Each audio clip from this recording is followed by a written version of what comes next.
పగిలే రాళ్ళని పునాది చేసి ఎదగాలని, తరిమే వాళ్ళని హితులుగా తలచి ముందుకెళ్ళాలని,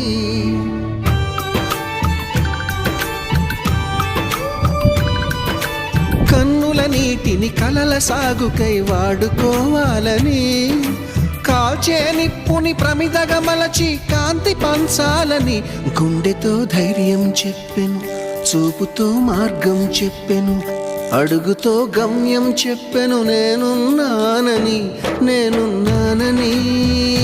నీకేం కాదని, నిన్నటి రాతని మార్చేస్తానని.